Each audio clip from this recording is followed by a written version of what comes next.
हम पिछली बार देख रहे थे परमेश्वर का विश्राम कब तक नहीं है, कब तक परमेश्वर ने विश्राम नहीं किया,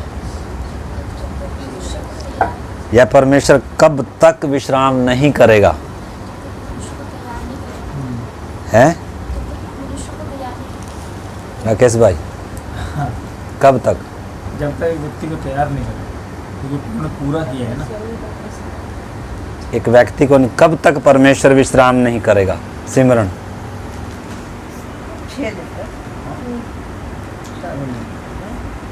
सिस्टर, परमेश्वर काम कर रहा है, मतलब हाँ। आज भी परमेश्वर काम कर रहा है।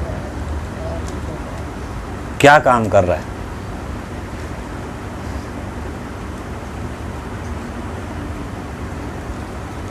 छठे दिन में है, विश्राम आने वाला है। एक विश्राम तो 1000 साल का आएगा, क्योंकि एक दिन 1000 साल के बराबर को भी, वो भी एक थोड़ा सा उसमें हम जोड़ सकते हैं कि 6 दिन में परमेश्वर ने सृष्टि के संपूर्ण काम को समाप्त किया और 7वां दिन विश्राम का। लगभग 6000 वर्ष पूरे हो चुके हैं। 1000 साल अब कौन सा आएगा? विश्राम का आएगा। मतलब मसीह का, धार्मिकता का राज्य आएगा इस धरती पर। मतलब विश्राम क्या होगा? परमेश्वर जो काम कर रहा है वो खत्म हो जाएगा। मतलब परमेश्वर मनुष्य को अपने स्वरूप में, अपनी समानता में बना रहा है, और जैसे ही तुरही फूंकी जाएगी वैसे ये काम क्या हो जाएगा? खत्म हो जाएगा। और कोई परमेश्वर का एक ऐसा प्रोग्राम नहीं है। यानी कि परमेश्वर का जो असली योजना है वो यही है कि मनुष्य परमेश्वर के समान हो। जो परमेश्वर के साथ क्या रखे, जिसके साथ परमेश्वर क्या रहे? संगति में रहें, एक होकर रहें। तो वाटिका में तो सिर्फ उसका क्या था? एक टेलर था, या यूं कहें वो एक शुरुआत थी। वो परमेश्वर के स्वरूप समानता में भले ही था, लेकिन वो क्या हो गया? गिर गया। यानी कि उसमें पाप करने का क्या था? मौका था। और वो जैसे ही मौका आया वो क्या भी हो गया? परमेश्वर से दूर भी हो गया। वो स्वरूप समानता चला भी गया या नष्ट हो गया, जो कुछ भी आप समझ लो। मतलब संगति क्या होगी? टूट गई। मृत्यु क्या करने लगी? राज्य। पाप का इंसान क्या हो गया? गुलाम हो गया। परंतु या यूं कहें, परमेश्वर ने जो इंसान को बनाया था वो वास्तव में क्या था? एक मॉडल तो खैर हम नहीं कह सकते, पर एक छाया के तौर पर हम समझ सकते हैं। मतलब परमेश्वर ने अपने अनंत काल के उस इटर्नल प्रोग्राम को क्या करके दे रहा है? अपने कामों के द्वारा प्रकट करके दे रहा है। परमेश्वर की असली योजना क्या है? ये धरती नहीं है, ये आकाश भी नहीं है। ये तो इनकी तो उम्र है, और उम्र क्या होते जा रही है? लिखा ये बूढ़े हो गए, ये एक दिन क्या हो जाएंगे? खत्म हो जाएंगे। परमेश्वर क्या करेगा? इनको नष्ट हो जाएंगे, ये चले जाएंगे। एक नया आएगा, ठीक है ना। और परमेश्वर ने जब इंसान को बनाया, बाहरी रूप बाहरी ढांचा किसका लिया? मिट्टी से लिया। मिट्टी से क्यों लिया? तात्कालिक है, थोड़े समय के लिए। इसमें बहुत सारी बातें हैं। मिट्टी से इसलिए भी लिया ताकि इंसान गरूर ना करे, घमंड ना करे। और इसके बनाने से पहले सारा कुछ बना दिया ताकि इंसान ये ना सोच लीजिए तो मैंने बोला था तब परमेश्वर ने बनाया, ये तो मैंने मांगा था तब परमेश्वर ने बनाया, ये तो मैंने परमेश्वर को अकल दी थी तब परमेश्वर ने क्या किया। मतलब परमेश्वर के सामने इंसान का मुंह क्या है? बिल्कुल बोलेगा नहीं, निरुत्तर है, बिल्कुल कुछ क्या नहीं कर सकता। तो परमेश्वर का कोई सलाहकार भी नहीं है।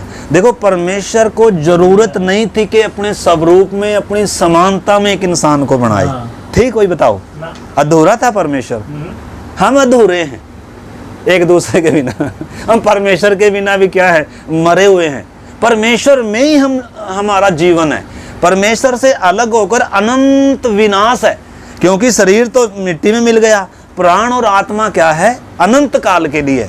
बाकी किसी भी जो भी प्राणी जगत परमेश्वर ने बनाया, जीव जंतु जानवर पशु पक्षी जो भी हैं, उनका सिर्फ क्या है, उनके अंदर शरीर है और प्राण है, उनकी शुरुआत है और अंत भी है। लेकिन इंसान का अंत नहीं है। शुरुआत है लेकिन अंत नहीं। अंत किसका है, सिर्फ मिट्टी के शरीर का है। हाँ, देखो इस बात को दुनिया क्या नहीं करती है, सब धन्यवाद देते हैं परमेश्वर के पवित्र वचन का और उसकी पवित्र आत्मा का, जिसने मनुष्य को इस बड़े अंधकार से निकाला है। क्योंकि आज भी जो इस अंधकार में है वो क्या सोचकर चल रहे हैं, फिर से जन्म लेंगे, कुत्ता बिल्ली बनेंगे, 84 लाख यूनी है, या इंसान मरकर कुत्ता बिल्ली बनेगा। इसलिए कुत्ते बिल्ली को क्या कर रहे हैं, आज खिला रहे हैं कि जब मैं कुत्ता बिल्ली बनूंगा तो ये इंसान बनकर ये मुझे क्या करेगा, खिलाएगा। देखो इंसान की बुद्धि क्या होगी, बंद है। निर्बुद्धि मन अंधेरा हो गया। पहले निर्बुद्धि हो गए, फिर मन पूरा ही क्या हो गया, अंधेरा हो गया। और उस अविनाशी परमेश्वर की महिमा को भी किसमें बदल दिया, जानवरों में बदल दिया कि वो भी हमारी तरह ही है और नीचे और वो भी मेरी तरह ही है। नीचा बना तो हम धन्यवाद, देखो कितना ऊंचा और धन्य सौभाग्य, अनमोल धन है ये, कीमती वचन है ये एक व्यक्ति की आंखों को खोलता है, समझ को खोलता है, ताकि एक व्यक्ति जाने कि एक मेरा सृजनहार है, किसी के हाथों से मैं रचा गया हूं। विकासवाद से इंसान बना नहीं है, क्योंकि बहुत सारे कह रहे हैं पहले हम बंदर थे जी, हमारे बाप दादा को क्या थी, आज वो बंदरी, पूंछ थी, आज वो बंदरी। ये देखो हमें तो ये नॉर्मल बात लगती है, लेकिन ये बात उनको पूछ कर देखो जो आजकल आज भी ये बोलकर चल रहे हैं। छोटी बात नहीं है। पता क्या, हमारे पास तो ये सच्चाई है, इस करके हमें सच्चाई की कीमत मालूम, उद्धारकर्ता की भी कीमत मालूम नहीं है। पता, जिसकी आंखें होती हैं ना, उसको आंखों की कीमत मालूम होती है, मालूम नहीं होती। जिसके नहीं होती, जिसके पास आंख नहीं उसको मालूम कीमत, जिसके पास टांग नहीं होती है, जिसके पास आंख नहीं है ना, उसको पूछ कर देखो तेरा जीवन कैसा, भाई वो कहेगा अभी मैं तो अंधेरे में हूँ, अंधकार में जी रहा हूँ, मुझे कुछ मालूम नहीं है। दूसरा कोई मुझे हाथ पकड़ कर लेकर चलता है उधर ही में, वही खड़ा हो जाता, मुझे कुछ नजर नहीं आता। तो दुनिया अंधी है, अंधकार में है, क्योंकि आपको मालूम है हम वही बात सीख रहे हैं शुरू से ही। परमेश्वर ने तो अंधकार नहीं बनाया था, लेकिन पाप के कारण क्या हो गया, अंधकार हो गया, बेडौल हो गया, उजाड़ हो गया। लेकिन परमेश्वर वहीं नहीं छोड़ रहा, परमेश्वर फिर से क्या कर रहा है। आपको मालूम है पाप में गिरने के बाद स्वर्गदूतों को मौका नहीं है मुक्ति पाने का, उद्धार पाने का, या फिर से उठने का, या मन फिराने का, उनको अवसर नहीं है। और शैतान तो है ही उल्टा, वो तो है ही सत्य के विपरीत, वो तो कभी मन फिराएगा ही नहीं। परंतु इंसान को परमेश्वर ने अपने स्वरूप में बनाया है, अपनी समानता में बनाया है। इसलिए परमेश्वर ने इंसान को गिरने के बाद भी क्या दिया है, अवसर दिया है। और अवसर भी ऐसे नहीं दिया गिर गया तू अपना उद्धार खुद कमा भाई, ना, परमेश्वर ने उसके उद्धार के लिए क्या दिया है, पूरी कीमत अदा करी है। यानी कि खुद उतर कर आया, गड्ढे में से उठ नहीं सकता, अंधकार में से छूट, गुलामी में से छूट नहीं सकता, और कभी भी ये परमेश्वर से मेल नहीं कर सकता। इसलिए परमेश्वर मेल करने के लिए आया, और जो उसके लिए मुचलका था, जो क्या था, कीमत थी, वो स्वयं परमेश्वर ने क्या करी है। यही बातें हैं जो एक व्यक्ति को उसके पीछे चलने के लिए क्या करता है। इसलिए हमने गीत गाया, यीशु मेरा प्रिय है, ख्रिस्ट यीशु मेरा प्रिय है, यीशु के सिवा कोई प्रिय नहीं। पहाड़ों के समान मुसीबतें होने पर, अंधेरों से मैं घिरा हुआ होने पर, मतलब चाहे दुनिया देखो कितना ही चाहे विपरीत हालात हो जाओ, लेकिन अगर आपका परमेश्वर के साथ अगर मेरा और आपका संबंध है, अगर यीशु आपका मित्र है, सारी दुनिया छोड़ देगी परंतु वो कभी नहीं छोड़। आप भले इसको छोड़कर चले जाओ, वो नहीं। क्योंकि परमेश्वर ने शुरू से इंसान को क्या दिया? गुलाम नहीं बनाया। गुलाम नहीं बनाता परमेश्वर, एक मित्र का संबंध चाहता है। अब ये जैसे हम कहा यीशु मेरा प्रिय है, यीशु ने हमें दास नहीं कहा, हमें अपना क्या कहा? मित्र कहा। परमेश्वर ने इंसान को जब बनाया मित्र के तौर पर बनाया है, गुलाम नहीं बनाया। मेरी भक्ति कर, मेरी उपासना कर, मेरा नाम जप कर कर बनाया क्या? लेकिन आज इंसान क्या कर रहा है? परमेश्वर को मतलब कुछ चढ़ाने का प्रयास कर रहा है, उसकी भक्ति करने का, उसको ही उपासना करने या नाम जपना या मतलब कर्म कांड कर रहा है इंसान। क्योंकि शैतान ने मनुष्य की बुद्धि को क्या कर दिया? निर्बुद्धि हो गया इंसान। परमेश्वर की पूरी तस्वीर क्या कर दी गई? बिगाड़ दी गई। आज दुनिया को, इंसान को आज मालूम नहीं है मेरा परमेश्वर कौन है, कर कर क्यों मुझे बनाया है, और जब मुझे बनाया है तो मुझे कितना ऊंचा दर्जा दिया। परमेश्वर ने अपने स्वरूप में, अपनी समानता में हमें क्या किया है? तो हम बंदर की समानता में थोड़ा है। वो बात दूसरा है कि हम पापियों ने परमेश्वर को भी बंदर की समानता में बना दिया। हमने खुद भी बंदर की समानता में बना, अपने आप को समझ लिया, और परमेश्वर को भी किसकी समानता में ले आए? बंदर की समानता में, चौपायों की समानता में। और क्या आशा कर रहे हैं अभी? ये क्या करेगा? ये हमको आशीर्वाद देगा। अब पूंछ ऊपर करके उड़ेगा, आशीर्वाद देगा, पूंछ से आशीर्वाद देगा। और हम पर क्या करेगा? पता है, चूहा भी अगर कोई एक्टिविटी कर देना, बिल्ली, चूहा या कोई भी जानवर थोड़ी सी भी एक्टिविटी कर देना तो बस हो जाता है, बस जी इसमें तो बड़ी कोई शक्ति आई, तो बहुत क्या है। तो देखो हमें तो हंसी आ रही है। ये संसार इसी अंधकार और इसी अज्ञानता में जी रहा माता जी, परंतु हमें कीमत मालूम सत्य की। कितना ऊंचा सौभाग्य है हमारा कि परमेश्वर को जानने का, परमेश्वर के निकट आने का हमें क्या मिला? सौभाग्य। तो पिछली बार हम देख रहे थे कि स्वरूप समानता क्या थी। स्वरूप समानता, स्त्री और पुरुष दोनों ही परमेश्वर के स्वरूप और समानता में थे। मतलब शरीर का ढांचा नहीं है स्वरूप समानता। अगर शरीर का ढांचा होगा तो फिर उधर एक सवाल बहुत बड़ा ये आ जाएगा, परमेश्वर स्त्री है या पुरुष है? ठीक है ना। स्त्री पुरुष किस में है? शरीर में। शरीर में परमेश्वर ने स्त्री पुरुष बनाया। क्यों? उत्पत्ति होनी है और आगे जनरेशन क्या करें? मनुष्य अपने समानता में पैदा करे बंदर अपनी समानता में पैदा करे, जानवर अपने स्वरूप समानता में, पेड़ पौधे जो जैसा वृक्ष है वो वैसा ही उगाएगा। ठीक है ना। और परमेश्वर भी क्या करेगा? अपने समान पैदा करेगा। परंतु वाटिका में परमेश्वर के बीज से पैदा नहीं हुआ था। परमेश्वर के स्वभाव स्वरूप में नहीं था वो। हाँ, वो प्राकृतिक था लेकिन आत्मिक नहीं था। आपने बात को क्या करना है, मेरी बात समझ रहे? पहला आदम क्या नहीं था?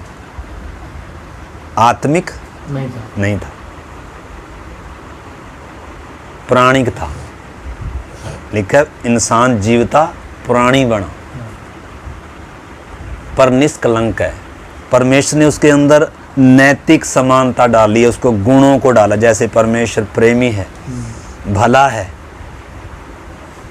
ठीक है ना। मतलब बुराई नहीं था, बुराई नहीं था उसमें। बुराई को आदम जानता नहीं था। जैसे आज इंसान क्या है? बिगड़ा हुआ है, भ्रष्ट है, पापी है, गुलाम है, हारा हुआ है, मरा हुआ है और पूरा अंधकार है। और स्वभाव ही से किसके विरोध में है? स्वभाव ही से, मतलब जो स्वभाव से पैदा हो रहा है, जो स्वाभाविक इसका जो स्वभाव है उसके लिए इसको कुछ करने की जरूरत नहीं, स्वभाव ही से हम परमेश्वर के शत्रु हैं, विरोध में, क्रोध की संतान है, बैरी है मतलब परमेश्वर के। ये दशा है आज इंसान की। स्वरूप समानता में बनाया जरूर था, लेकिन इंसान क्या हो गया, उस स्तर से क्या हो गया, गिर गया, पापी हो गया, बलवा किया है इसने, परमेश्वर के विद्रोह, परमेश्वर से क्या किया इसने, बलवा किया, विद्रोह किया, परमेश्वर की आज्ञा तोड़ी और दुष्ट की, शैतान की आज्ञा मानी। इसलिए किसकी संतान है? शैतान की। हाँ, परमेश्वर की संतान नहीं है। या तो परमेश्वर की संतान है या किसकी है? शैतान की। क्रोध की संतान। परमेश्वर की संतान है तो परमेश्वर को प्रसन्न करेंगे, परमेश्वर की इच्छा में चलेंगे। पिता की इच्छा को हम क्या करेंगे, हमने समझना हम किसके किसके हैं जी? शैतान की प्रश्न। आजकल कोई परमेश्वर का है ही नहीं, तो सब क्रोध वाले हैं, सब दुष्ट वाले हैं, कोई है ही नहीं, किसी के अंदर है ही नहीं परमेश्वर का अभी जन मौका है है, ही बदलने नहीं। के लिए मौका भी तो है, इसलिए तो बोल रहे हैं। आप कहते हैं इसमें लिखा है थप्पड़ मारो, इधर तो सह लो, इधर भी दे दो। अब तो ऐसा इधर मारेंगे तो दूसरी तरफ मार देगा दूसरा, वो भी हम ये देखें, हो रहा है अब तो। वो भी देखेंगे। वो आगे चल के देखेंगे। रास्ते स्वरूप समानता में पैदा होने के बाद भी हमारा स्वभाव है ये, इसको भी हम देखेंगे। हाँ। होना चाहिए परमेश्वर। ठीक है ना? तो आपने देखो प्रार्थना के साथ इस चीज़ को क्या करना है, बैठना है। हम सब ने अपने जीवनों को जांचना है। ठीक है ना? वास्तव में जब हम अपने जीवन को देखेंगे ना, तो हमें दूसरे को देखने का फुर्सत मन नहीं करेगा। फुर्सत ही नहीं होगी। इसलिए परमेश्वर का जन पौलुस इतनी कलीसियाओं को स्थापना करने वाला, तीसरे स्वर्ग तक जो उठाया गया, जिसने यीशु मसीह को क्या किया, और उन बातों को देखा जो मनुष्य के चित्त में नहीं आ सकती, जिनका वर्णन ही नहीं हो सकता, वो क्या कहता है, ये बात सच और हर प्रकार से मानने के योग्य है कि यीशु मसीह पापियों का उद्धार करने के लिए जगत में आया, जिनमें सबसे बड़ा मैं हूं। और उस कह रहा है,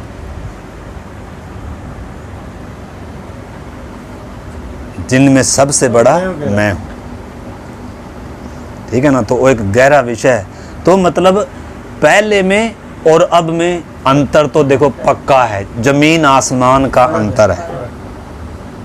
पहले पौलुस भी कह रहा, मैं पहले क्या था, पापी था, बैरी था, क्रोध की संतान था, सबसे बड़ा पापी था। मैं तो सोच रहा था परमेश्वर के साथ मैं परमेश्वर की सेवा कर रहा हूं, लेकिन वास्तव में मैं ये उसको सता रहा था। हाँ हाँ, किसको सता रहे थे? किसके खिलाफ ही धर्म कर्म के काम कर कर इंसान सोच रहा है मैं परमेश्वर की भक्ति कर रहा है। भक्ति कहाँ कर रहा है, तो उसको दुख दे रहा है। तो देखो वो वचन पढ़ेंगे हम, पहला तिमोथी 1 अध्याय, पहले तिमोथी 1 अध्याय। हाँ, और उसका 12 से पढ़ेंगे।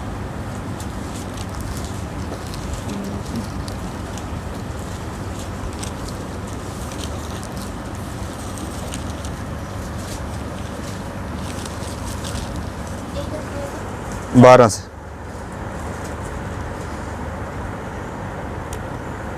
13 से पढ़ो। मैं तो पहले निंदा करने वाला और सताने वाला और अंधेर करने वाला था। देखो, पहला तिमोथी, हाँ, किसकी स्टेटमनी है ये? किसकी स्टेटमनी है जी ये? पौलुस की। क्या कह रहा है?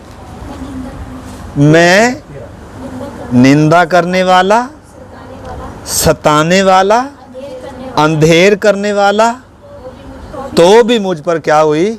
दया हुई। हम तो क्या करें हम तो एक दूसरे को, परमेश्वर दया में धनी है। देखो, परमेश्वर भी धनी है, परंतु हमारी तरह धनी नहीं है। परमेश्वर का धन कूड़े कबाड़ नहीं है, सोना चांदी पैसा नहीं है।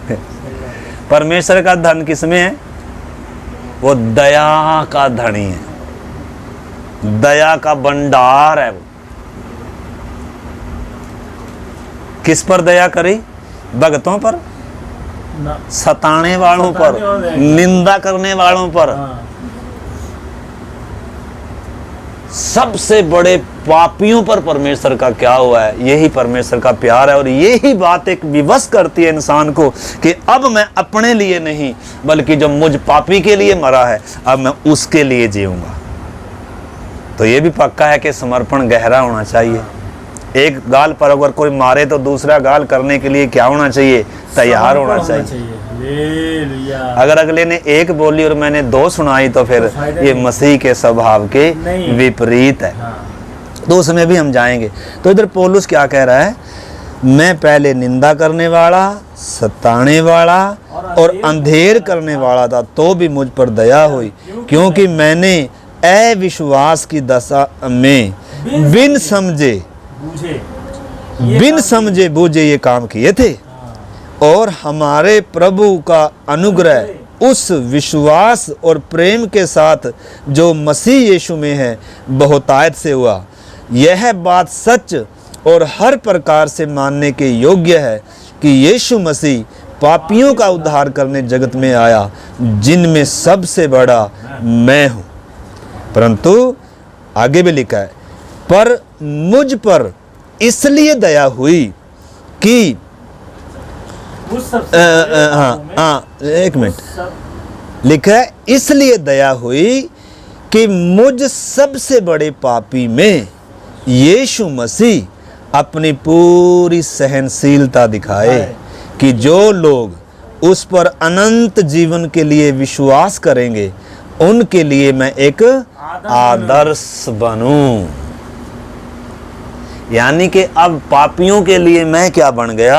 आदर्श बन। यानी कि पहले मैं क्या था? सताने वाला था। आप उसका अगर साउल के बारे में देखेंगे तो आप उसमें भजन, उसमें प्रेरितों के काम में जगह जगह लिखा, अपना वर्णन भी कर रहा है 2-3 जगह, 22 अध्याय में, 8 अध्याय में, 9 अध्याय में। देखो 8 अध्याय भी निकालने प्रेरितों का काम।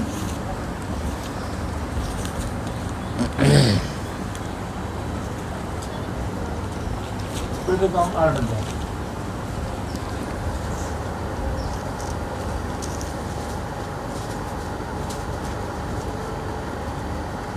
2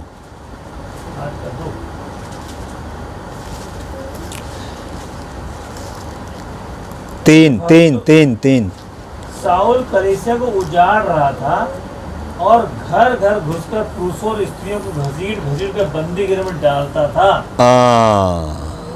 क्या कर रहा था ये? कलीसिया को उजाड़ रहा था। कलीसिया को उजाड़ने वाला था ये। देखो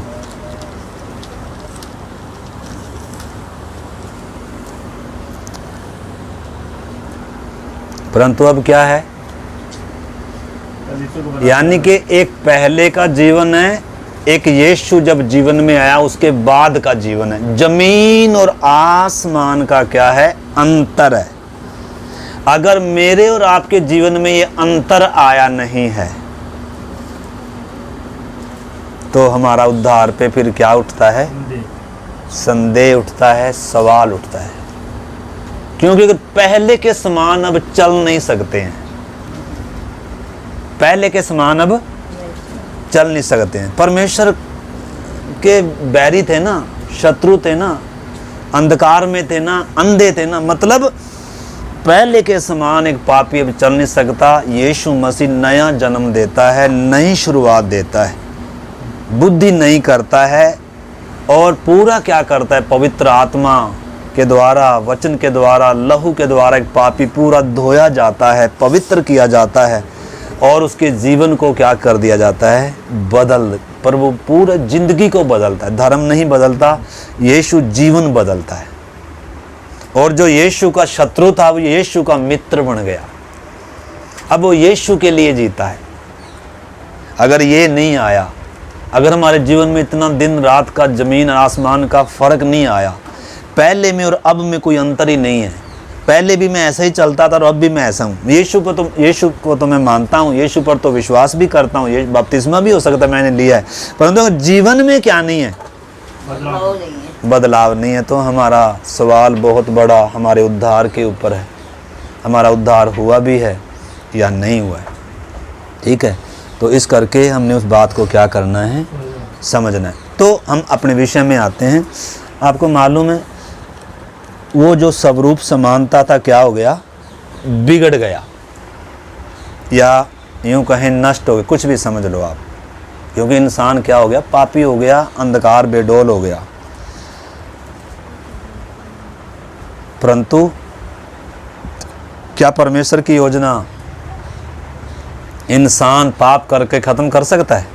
परमेश्वर ने जिस उद्देश्य से पृथ्वी की नींव रखी है, जिस उद्देश्य से मिट्टी को हाथ में लेकर उसके अंदर अपने जीवन का श्वास फूंका था, क्या शैतान या इंसान मिलकर परमेश्वर की योजना को रोक सकते हैं?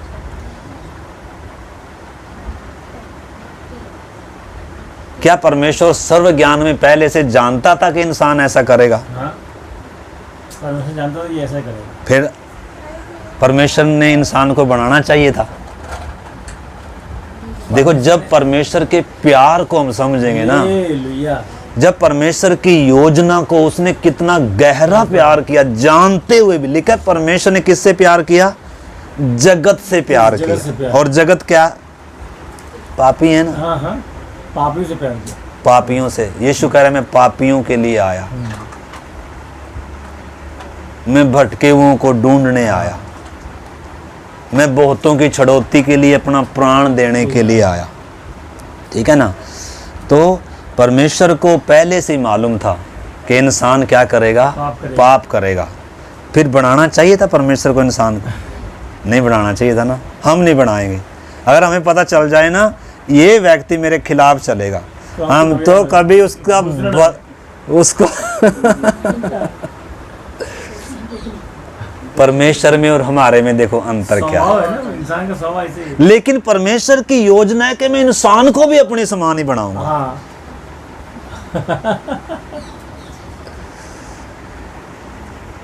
ऐसे बनाना चाहता है परमेश्वर में भी। जैसे इसलिए लिखा, जैसे मसीह यीशु का स्वभाव था तुम्हारा भी हो। यीशु कहता है जैसे तुम्हारा स्वर्गीय पिता सिद्ध है, तुम भी क्या बनो, सिद्ध बनो। जैसा तुम्हारा बुलाने वाला पवित्र है, तुम भी अपने सारे चाल चल में क्या बनो, पवित्र बनो। यानी कि परमेश्वर की योजना क्या है, अपने समान बनाना है। हाँ। बिगड़ गया तो भी, अब जो इतना बिगड़ चुका है इसको कैसे सुधारा जाए, इसको कैसे सुधर सकता है पापी? ना, पापी कभी सुधर नहीं सकते। नहीं सकता। इसलिए जो हमारा ये स्वभाव है ये कभी सुधर नहीं सकता है। उद्धार पाने के बाद भी ये हमारा स्वभाव माता जी कभी सुधर नहीं सकता। परंतु उद्धार फिर क्या है, हैं? हाँ, बदलाव आना है। एक एक दिन क्या होना, लिखा है तुम्हारे मन के नए हो जाने से तुम्हारा चाल चल भी क्या होता जाए, बदलता जाए। देखो, जिसमें जीवन है ना वो बदलेगा या बढ़ेगा या उसमें परिवर्तन आएगा। जिसमें जीवन अभी तक नहीं आया ना वो नहीं बदलेगा। वो आज भी ऐसा ही है, 10 साल भी ऐसा ही रहेगा, 20 साल बाद भी वो ऐसा ही टेढ़ा ही निकलेगा, किसकी पूंछ की तरह है। कुत्ते ही। टेढ़ी की टेढ़ी। ये हमारा बाहरी मनुष्यत्व है क्योंकि ये बिगड़ चुका है। लेकिन उद्धार क्या है? उद्धार कुछ देखना, इतना उस बात को आपने समझना है। देखो, आप इफिसियों की पत्री पहले आप निकालो, इफिसियों की पत्री निकालो। आप इफिसियों की पत्री 4 अध्याय और 22 वचन पढ़ें। इफिसियों 4 का 22।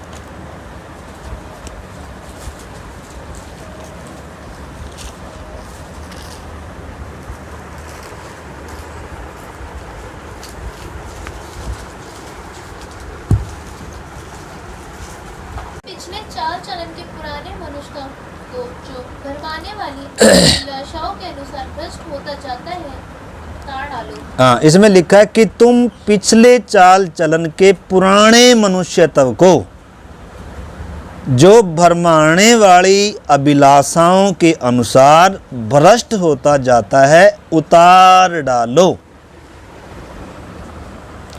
और अपने मन के आत्मिक स्वभाव में नए बनते जाओ और नए मनुष्यत्व को पहन लो, जो परमेश्वर के अनुरूप सत्य की धार्मिकता और पवित्रता में सिरजा गया है। अब आप देखो प्रार्थना के साथ इसको बात को समझना। इसलिए आगे लिखा है, इस कारण झूठ बोलना छोड़कर हर एक अपने पड़ोसी से सच बोले, क्योंकि तुम आपस में एक दूसरे के अंग हो। क्रोध तो करो परंतु पाप ना करो, और सूर्य अस्त होने तक तुम्हारा क्रोध ना रहे, और शैतान को अवसर ना दो। चोरी करने वाला फिर चोरी ना करे, यानी कि कोई गंदी बात तुम्हारे मुंह से ना निकले। यानी कि चांस है ये भी होने का। बिल्कुल। परंतु उधर एक बात कही गई है, एक पुराना मनुष्यत्व है, एक नया मनुष्यत्व है। दोनों को बातों को क्या करना होगा, समझना होगा। पुराने मनुष्यत्व की विशेषता क्या है और नए मनुष्यत्व की विशेषता क्या है? अदेन की वाटिका में परमेश्वर ने जो अपने स्वरूप समानता में मनुष्य को बनाया था, उसकी भी क्वालिटी क्या थी? वो निष्कलंक था। वो परमेश्वर की तरह सोचता था, भलाई करता था, मतलब बुराई को जानता ही नहीं था। निराशा भी नहीं थी, भय भी नहीं था, डर भी नहीं था, दुख पीड़ा का कुछ अनुभव नहीं था।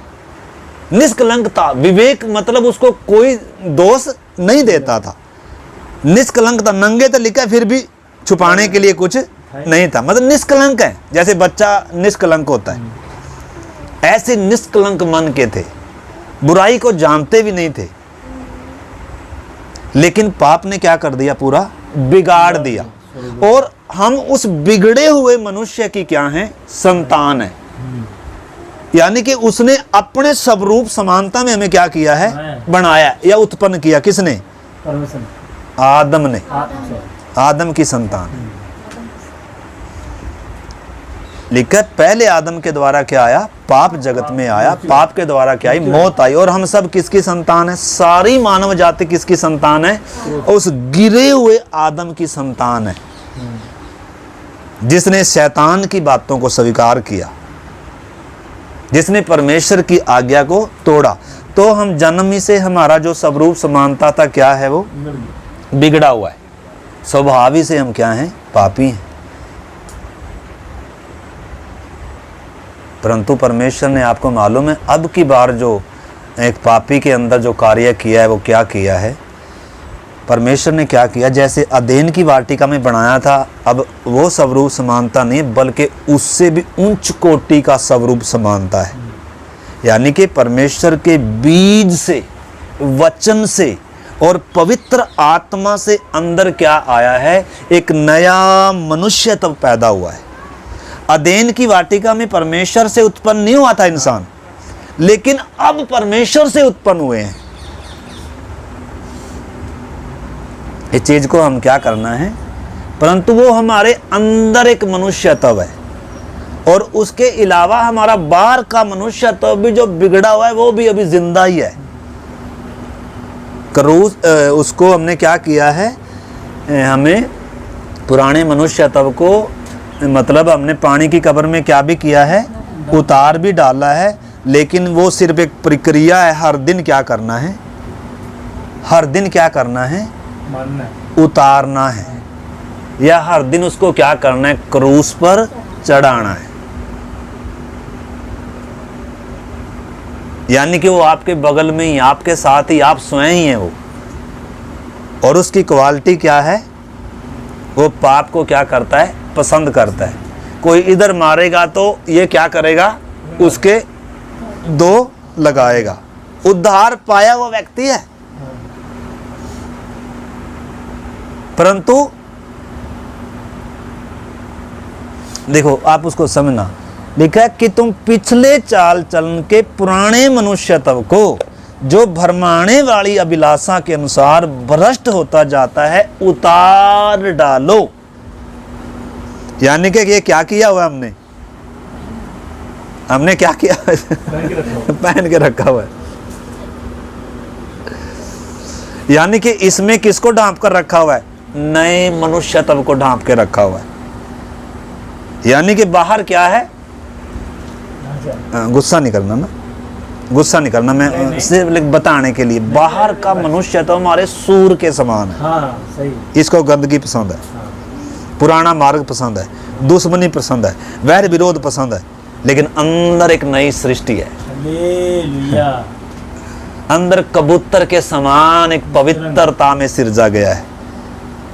और वो उसकी क्वालिटी क्या है? वो परमेश्वर की धार्मिकता में सिरजा गया है, परमेश्वर की पवित्रता में सिरजा गया है। और उसकी क्वालिटी खूबी ये है, वो कभी पाप करता ही नहीं है, वो कभी पाप कर ही नहीं सकता, क्योंकि वो परमेश्वर से जन्मा है, वो वचन से पैदा हुआ है। कहाँ है वो? हमारे अंदर एक नई सृष्टि है, परंतु उसने क्या होना है? बढ़ना है। क्या होना है? और कैसे बढ़ेगा? अंश अंश करके बढ़ना है। मसीह के स्वभाव में अंश अंश करके क्या होना है? ऐसा भी हो सकता है हमने उद्धार पाया लेकिन हम कत्ल भी कर दे किसी का। क्यों? क्योंकि हम भीतर के मनुष्यत्व में क्या नहीं हो रहे? बढ़ नहीं रहे। प्रभु में, प्रभु के प्रेम में क्या नहीं पकड़ रहे? जड़ नहीं पकड़ रहे। पवित्र आत्मा पाने के बाद भी, उद्धार पाने के बाद भी फिर भी क्या कर सकते हैं हम? लेकिन पापी व्यक्ति का बिल्कुल ही नेचर अलग है। मतलब आपने समझना है, क्योंकि यीशु ने कहा जब तक, मैं तुम्हें सच सच कहता हूं, जब तक एक व्यक्ति नए सिरे से जन्म नहीं लेता वो परमेश्वर के राज्य को तो चख ही नहीं सकता है, देख ही नहीं सकता है। वो तो है ही स्वभाव से परमेश्वर का शत्रु है। परंतु हमने समझना है उद्धार पाने के बाद भी हमारे अंदर स्वभाव रहता है, बिगड़ा हुआ स्वभाव हमारे साथ ही है, बुरा मानने वाला स्वभाव, गुस्सा करने वाला स्वभाव, है ना, मतलब चिड़चिड़ाने वाला स्वभाव हमारे साथ ही है। परंतु इसने क्या होना है? इसमें लिखा है उतार डालो और अपने मन के आत्मिक स्वभाव में नए बनते जाओ और नए मनुष्यत्व को पहन लो, जो परमेश्वर की अनुरूप सत्य की धार्मिकता और पवित्रता में सिरजा गया। इस करके आगे लिखा है पहले के समान अब ना चलो। 3 अध्याय कुलुसियों और 9-10 वचन भी पढ़ेंगे। कुलुसियों 3 का 9-10 या 5 से पढ़ेंगे, 3 का 5 से। इसलिए अपने उन अंगों को मार डालो जो पृथ्वी पर है, अर्थात व्यभिचार, अशुद्धता, दुष्कामना, बुरी लालसा। 5 से, कुलुसियों 3 का 5 से। इसलिए अपने उन अंगों को मार डालो जो पृथ्वी पर है, अर्थात व्यभिचार, अशुद्धता, दुष्कामना, बुरी लालसा और लोभ, जो मूर्ति पूजा के बराबर है। इन्हीं के कारण परमेश्वर का प्रकोप आज्ञा न मानने वालों पर पड़ता है। इधर बताया गया पुराना जीवन और नया जीवन, या पुराना मनुष्यत्व और नया मनुष्यत्व। यानी कि अंदर नया मनुष्यत्व आया है तो भी अभी हमारा पुराना मनुष्यत्व हमारे अंदर क्या है? जिंदा है। क्या है? जिंदा है। इसने किस पर चढ़ाना है? इसको क्रूस पर चढ़ाना है। इसकी इच्छाओं को मारना है वास्तव में, और नहीं तो ये बाहर का ही दिखेगा, अंदर का नहीं दिखेगा। अंदर आया है नया मनुष्य तो भी, परंतु अंदर का कब दिखेगा? जब अंदर का बढ़ेगा तब दिखाएगा, तब अंदर का दिखेगा ना। तुम्हारे काम, भले काम तुम्हारे। अंदर वाले ने बढ़ना है।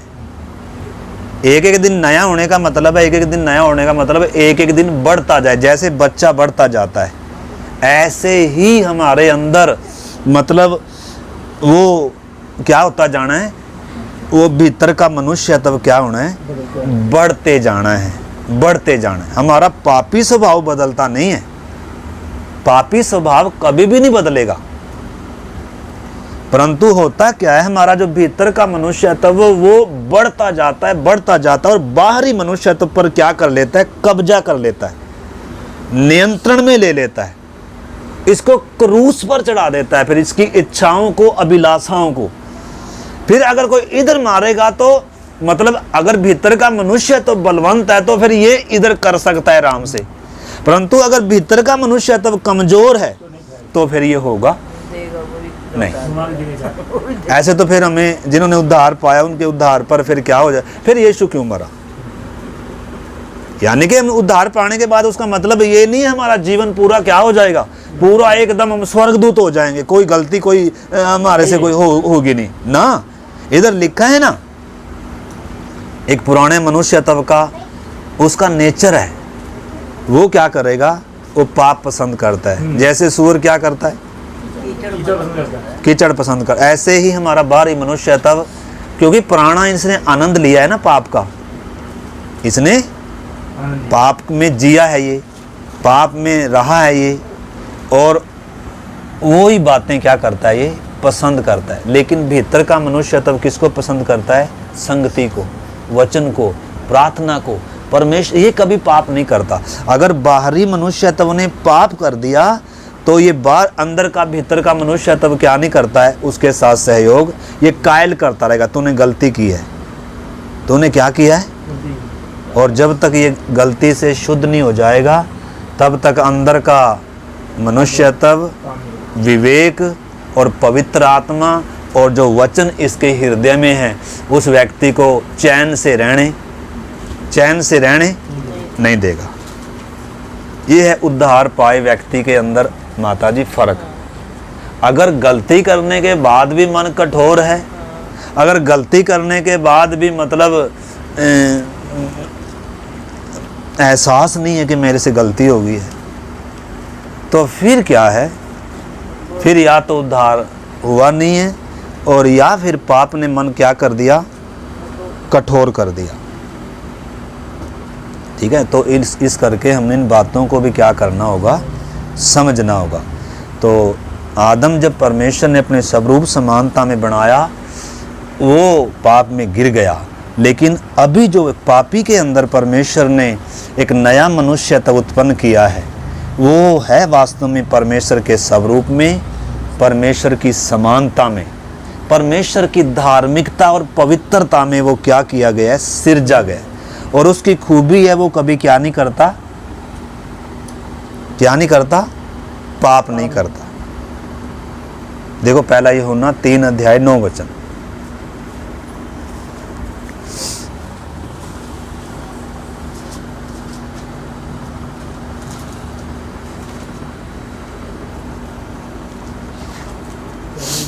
3:9।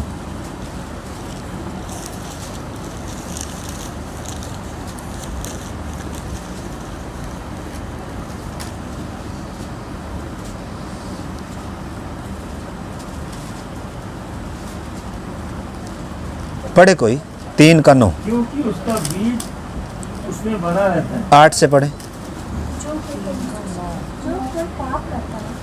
वह शैतान की ओर से, क्योंकि शैतान आरंभ ही से पाप करता आया है। परमेश्वर का पुत्र इसलिए प्रकट हुआ कि शैतान के कामों का नाश करे। अब मैंने 9 कहा था, 9 क्यों नहीं पढ़ा आपने?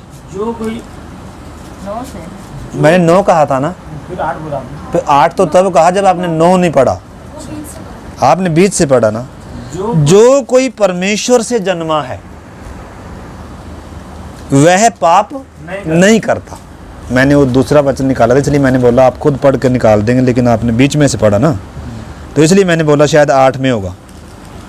तो इधर आपने 9 में क्या लिखा है, जो कोई परमेश्वर से जन्मा है वह पाप नहीं करता। फिर तो भाई हम तो गलती करते हैं, फिर तो हम परमेश्वर से जन्मे नहीं है, हमारा यही सच है। ये किसकी बात है? ये हमारे बाहरी मनुष्यत्व की बात नहीं। ये हमारा बाहरी मनुष्यत्व परमेश्वर से जन्मा नहीं है, ये आदम से जन्मा है। ये अभी भी इसमें पाप करने की क्या है, लेकिन हमारा भीतर का मनुष्यत्व जो परमेश्वर से जन्मा है, आपको मालूम है, इस पे हाथ रखिए और पहला पत्रस 1:23 पढ़ेंगे। इस पे भी हाथ रखेंगे, पहला पत्रस 1:23।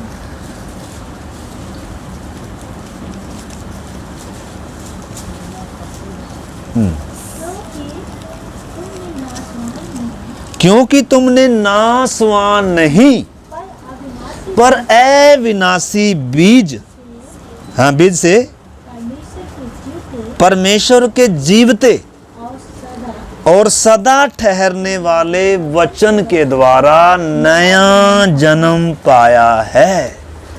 तो किसके बीज से पैदा हुए हम? बाहरी मनुष्य तो आदम के बीज से पैदा हुआ। आत्मा को परमेश्वर ने रच कर डाला था, वो भी क्या हो गई? वो भी जन्म ही से क्या है? हम पापी थे, आदम की संतान है हम। लेकिन हमारे भीतर का एक मनुष्य तब किससे जन्मा है? परमेश्वर के बीज से पैदा हुए हैं। अब पता नहीं आप वो बात जो मैं बताना चाह रहा वो पकड़ पा रहे कि नहीं आप? सब रूप समानता। हमारे अंदर दो मनुष्यत्व हैं हमारे पास। हम दो मनुष्यत्व हैं, एक बाहरी मनुष्यत्व हमारा शरीर प्राण और आत्मा है हमारा, ये बाहरी मनुष्यत्व है। और एक नया मनुष्यत्व किससे जन्मा है? वो आत्मा से जन्मा है, वो परमेश्वर से जन्मा, उसके अविनाशी और सदा ठहरने वाले बीज से पैदा। यानी कि जब एक पापी व्यक्ति उस वचन को जब ग्रहण करता है, यीशु को जब ग्रहण करता है, तो अंदर एक नई सृष्टि क्या होती है? उत्पन्न होती है। वो है परमेश्वर की स्वरूप और समानता में। वो कभी पाप नहीं करेगा। अगर बाहरी मनुष्यत्व कोई गलती भी करता है तो अंदर का मनुष्यत्व मतलब उस व्यक्ति को, बाहरी मनुष्यत्व को चैन से रहने नहीं देता है और इंसान को मजबूर करता है कि इंसान माफ़ी मांगता है, इंसान को मजबूर करता है कि वो क्या करता है? प्रभु के सामने रो रो कर अपने पापों को मानकर शुद्ध होता है, क्योंकि विवेक भी धोया गया और अंदर पवित्र आत्मा भी है और नया मनुष्यत्व भी है। अगर अंदर नया मनुष्यत्व नहीं है तो फिर तो पापी को सुधारना महामूर्खता है, ये कभी नहीं सुधरेगा। पापी थोड़ा बहुत सुधर सकता है लेकिन क्या नहीं हो सकता? ये धर्मी नहीं ठहर सकता और झाड़ी में क्या ही लगेंगे? ऊंट कटारों से कभी फल तोड़ेंगे क्या? मसीह का स्वभाव किसमें नहीं आएगा? बाहरी में नहीं है, इसकी क्वालिटी नहीं है, अंदर के मनुष्यत्व में है वो स्वभाव। परंतु वो बच्चे की नाई है। जब पैदा हुए थे किसकी नाई है? जब नया जन्म पाया, उद्धार पाया, किसकी नाई है? जैसे एक छोटा बच्चा पैदा होता है ना, अब उस बच्चे ने दूध पीते हुए क्या होना है? संगति में दूध पीते हुए बढ़ना है। देखो इधर लिखा है, 2 का 2 भी पढ़ लीजिए, इसी का 2 का 2। समय हो गया हमारा प्रार्थना का। हाँ, नए जन्मे बच्चों की नाई, 1 से पढ़ ले। इसलिए सब प्रकार का वैर भाव और छल और कपट और डाह और निंदा को दूर करके, यानी कि ये भी हैं साथ में ही, परंतु इसको दूर करना है। नया जन्म तो पाया है, परमेश्वर से जो जन्मे हैं, परंतु क्या भी है अभी? अब ढूंढते रहो। यहाँ सारा कुछ हो जाता है, अभी आप बाइबल में ढूंढते रहे, पता नहीं क्या लिखते रहते हो आप।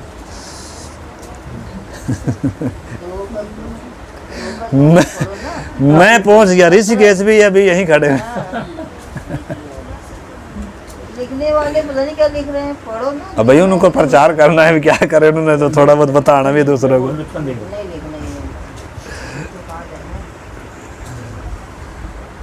है। 1 का 23 में क्या पढ़ा? तुमने नासवान नहीं परंतु अविनाशी परमेश्वर के बीज से नया जन्म पाया है।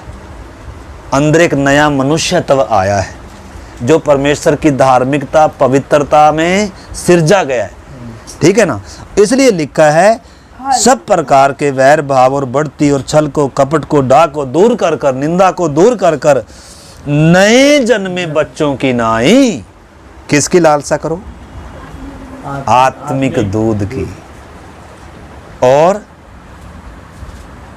दूध की लालसा करो ताकि उद्धार, इसके द्वारा उद्धार पाने के लिए बढ़ते जाओ।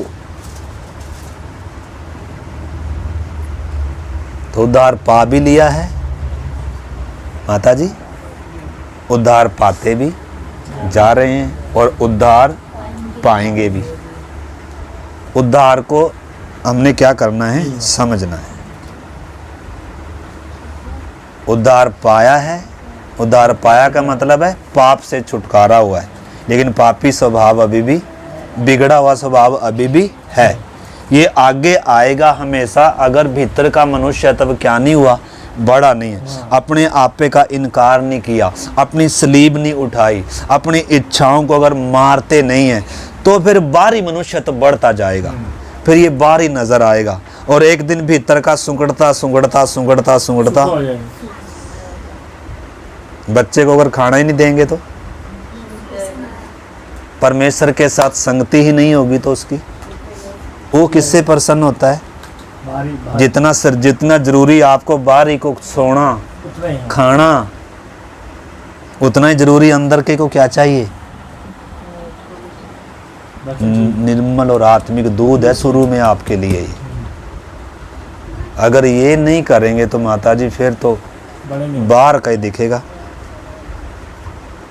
अगर प्रार्थना नहीं करते, वचन नहीं खाते, प्रभु के साथ संगति नहीं है, या भीतर के मनुष्य तब को प्राथमिकता नहीं है, तो फिर बाहरी मनुष्य तब क्या होगा? दुनिया किसे देखेगी? भीतर के मनुष्य तब को। परमेश्वर चाहता है कि लोग उसको देखें, दुनिया भीतर के मनुष्य तब को। उसके अंदर है वो यीशु का स्वभाव, उसके अंदर है परमेश्वर का स्वभाव। लेकिन हमारे बाहरी के अंदर किसका स्वभाव है?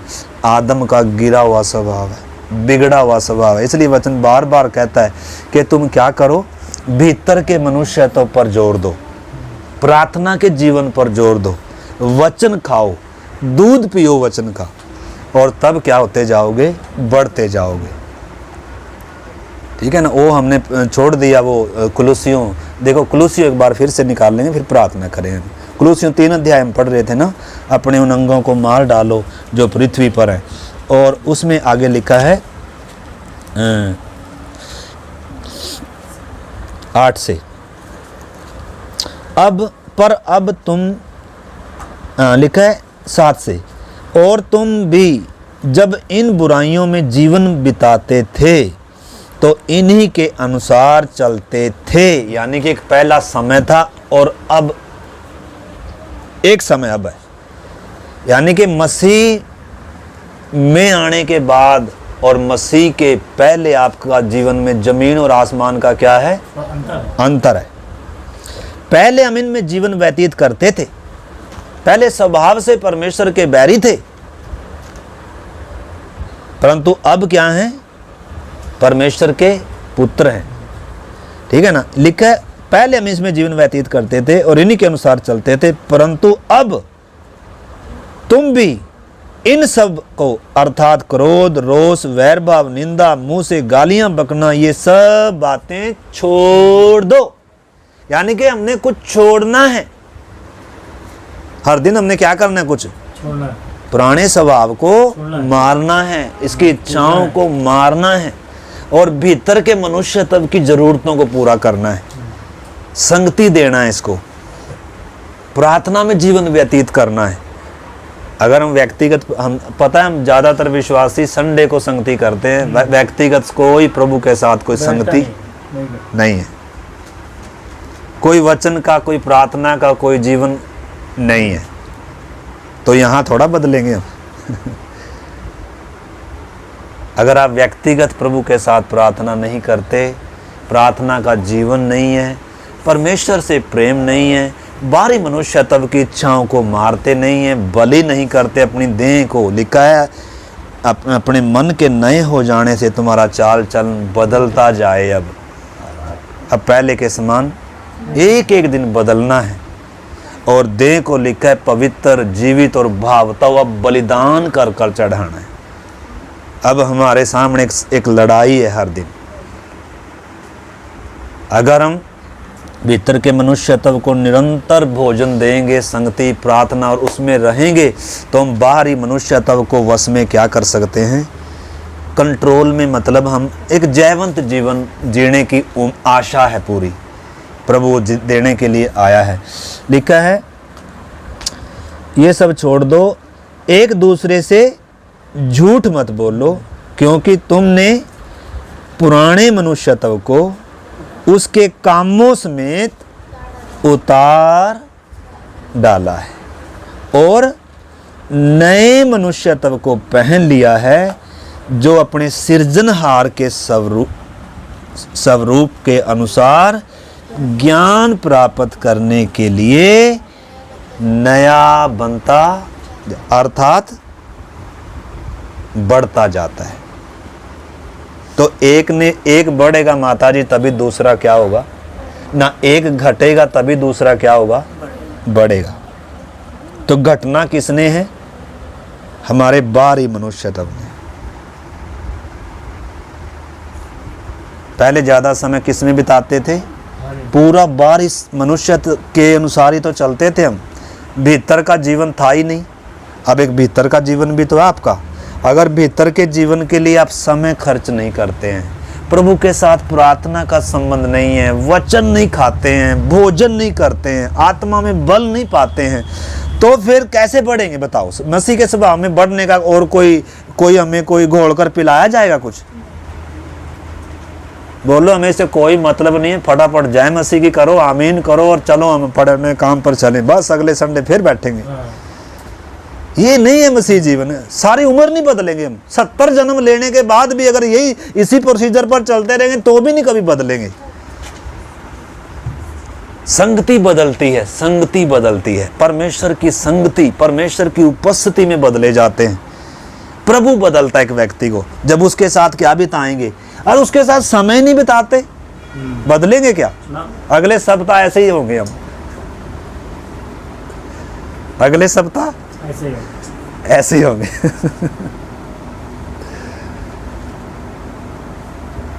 प्रार्थना करें। तो इधर जो हमने पढ़ा, आप बोलोगे आप क्या करें। अभी आज हमने कौन सा गीत गाया, मैं गाऊंगा। आखिरी स्टांजा कौन सा था? मिट्टी का मेरा भवन नष्ट होने हो जाने से भी आगे मेरे पिया की आमद, ये वचन से मेल खाता है। देखो एक वचन पढ़कर फिर प्रार्थना करें। दूसरा करंतियों 4 अध्याय शायद, और उसका 16-17 वचन पढ़ के हम प्रार्थना करें। 4 का 16-17।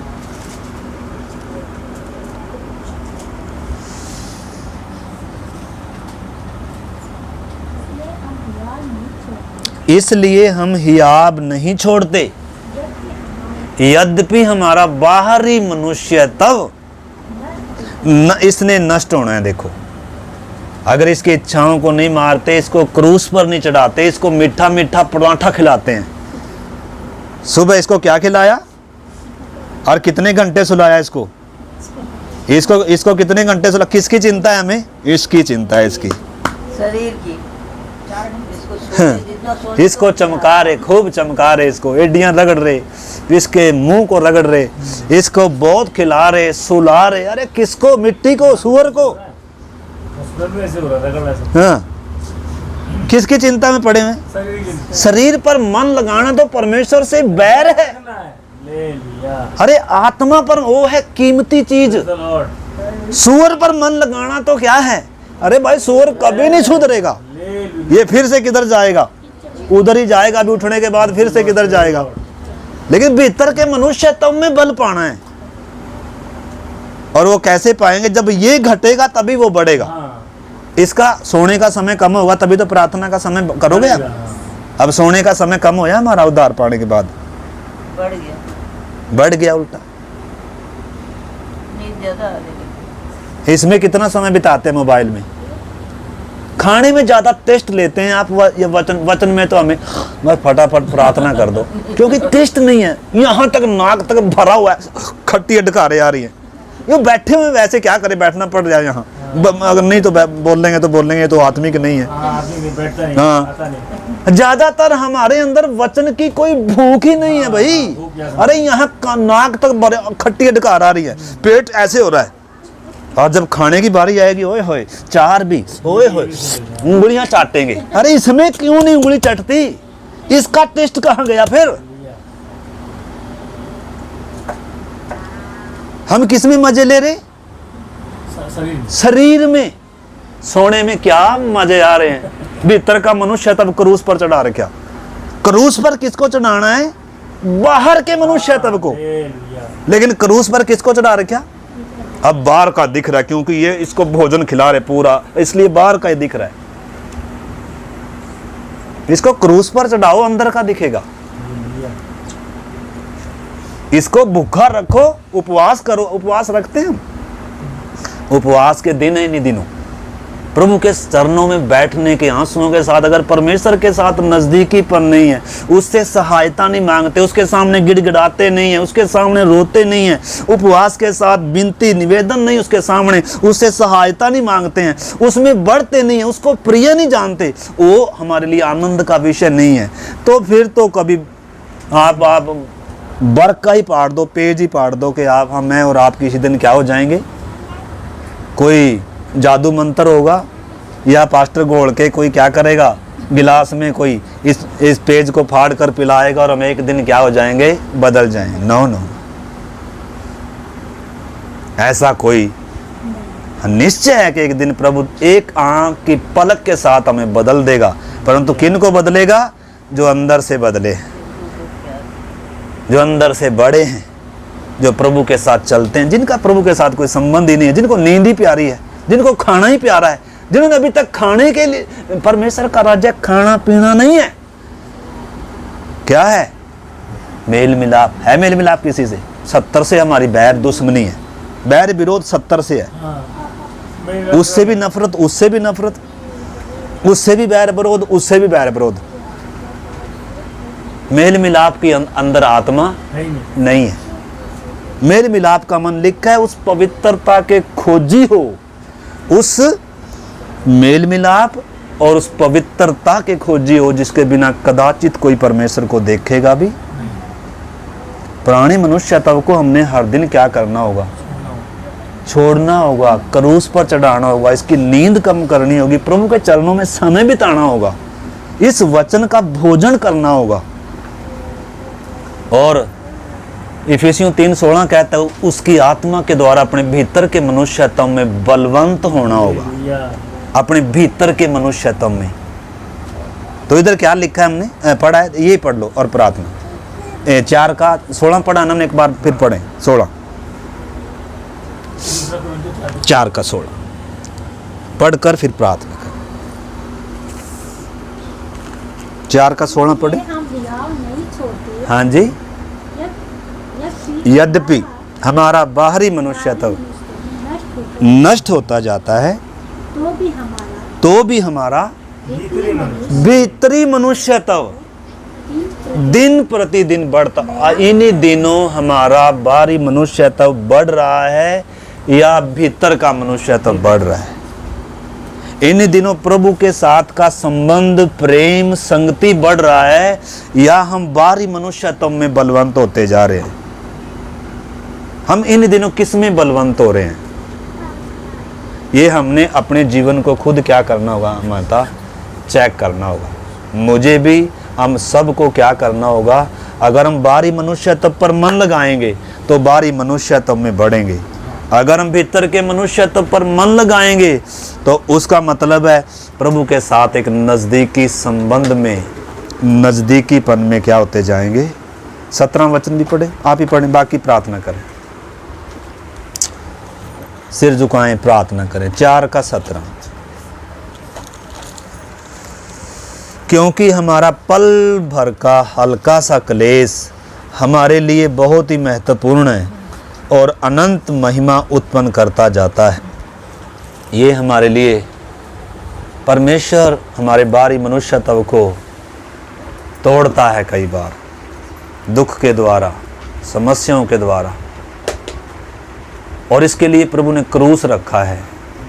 इसकी इच्छाओं को मार कर ही हम भीतर के मनुष्यत्व की इच्छा को पूरा कर सकते हैं। इसलिए आइए हम प्रार्थना कर सकते हैं। प्यारे प्रभु, इस पवित्र वचन के लिए आपका धन्यवाद करते हैं प्रभु। हर एक को अपने आत्मिक जीवन को जांचने के लिए प्रभु, अपने उद्धार को जांचने के लिए, आपके साथ के उस प्रेम को प्रभु, आपके साथ के उस नज़दीकीपन को इन दिनों जांचने के लिए और उपवास के साथ तेरे चरणों में प्रभु इन दिनों अपने जीवन को सही करने तक आपकी उपस्थिति में ठहरने के लिए प्रभु आपसे बल पाकर, आपकी आत्मा के द्वारा भीतरी मनुष्यत्व में बल पाकर और तेरे स्वभाव में आगे बढ़ने में हम एक एक की मदद करना प्रभु, मदद करना। जिन्होंने अभी तक उद्धार का अनुभव नहीं पाया, नए जन्म का अनुभव नहीं पाया प्रभु, इन दिनों उनके अंदर भी एक नए जन्म का अनुभव आने पाए। पवित्र आत्मा कार्य करे प्रभु, आपके हाथ में सौंपते हैं पिता। धन्यवाद करते आपने हमारी प्रार्थनाओं को सुना। यीशु मसीह के नाम से प्रार्थना को मांगते हैं, आमीन। सबको जय मसीह की।